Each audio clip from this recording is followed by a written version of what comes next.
Hey guys, today's story is about a DM and a player wanting to use a little bit of homebrew.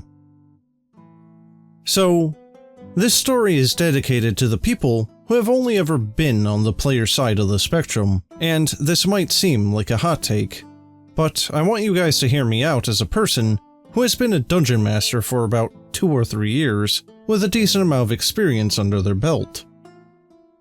This post has a story behind it, and I ask that you give the person that I am about to speak about respect, and that you don't bash or insult them. It all started earlier this week. I had been taking a small break from D&D to deal with some work projects, but I had made an announcement within the Discord that I was ready to resume running things. However, what I didn't know was that 2 of the players would just randomly ghost and not come back. This led to my players coming to me asking, "What are we going to do?" to me. And in the grand scheme of things, this was a minor setback. And if any of you have tried D&D online as a dungeon master before, it's rather easy to find people to play. However, there's a very large chance that they won't show. But regardless, because 2 of the players had left and the party had no tank, I told my players that they could change their classes for free, and pay attention to how I said only classes, not items or backstories. So, of course, naturally a few of the players came to me regarding class changes, and overall, I was pleased with the party composition after hearing the party had a Battlemaster Fighter and a Life Domain Cleric. However, this led one player in particular to try and ask me about backstories. "Since I haven't changed my class, will it be okay if I alter my backstory?"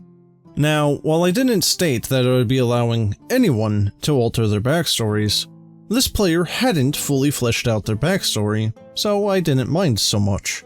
That was, until they tried to use their backstory to give themselves an item. Apparently, they wanted an amulet similar to some character from the SCP verse named Dr. Bright, that would allow them to possess people. This amulet in question was extremely overpowered and had a Bible-thick amount of abilities and mechanics, and I can't even fathom how they even thought for a moment that I might allow this.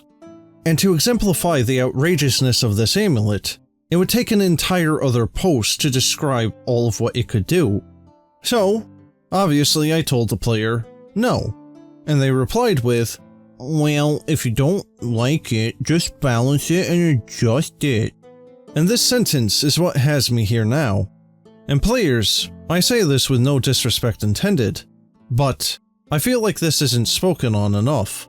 Your dungeon master, who already works hard enough to run a game, not just for you, but for up to 6 people, is not obligated to balance your overpowered homebrew creations. Now, I can't speak for every dungeon master when I say this, but the majority of dungeon masters who actually have a passion for D&D, including myself, might spend a lot of time creating an interesting story and characters. And that's just on plot. I'm not even talking about balancing encounters or creating and awarding interesting magic items or naming NPCs. There's so many things that a dungeon master does with their own time, just so that the players will have a good time in their games. So I say that to this. The next time your dungeon master declines your homebrew creation or something that you yourself thought or think is balanced, try to see things from their perspective, because often, and this is just with my experience, so I'll put a disclaimer, when I get into a disagreement about what I allow and don't allow within my games, I'm normally having a disagreement with a player who has never been a dungeon master. So, put yourself in our shoes, and ask yourself, would I allow this in my own game? But, in my experiences, I believe that dungeon masters already put in a lot of time and effort into their projects, and not every dungeon master has time to read through and balance homebrew, and heck, sometimes the homebrew doesn't even fit the setting. But, let me know what you guys think personally. Well guys, I've never thought about putting SCP stuff in my own campaigns, let alone hearing about other people putting SCP stuff in theirs. And honestly, I just can't see it being particularly well-fitting beyond a couple of specific examples.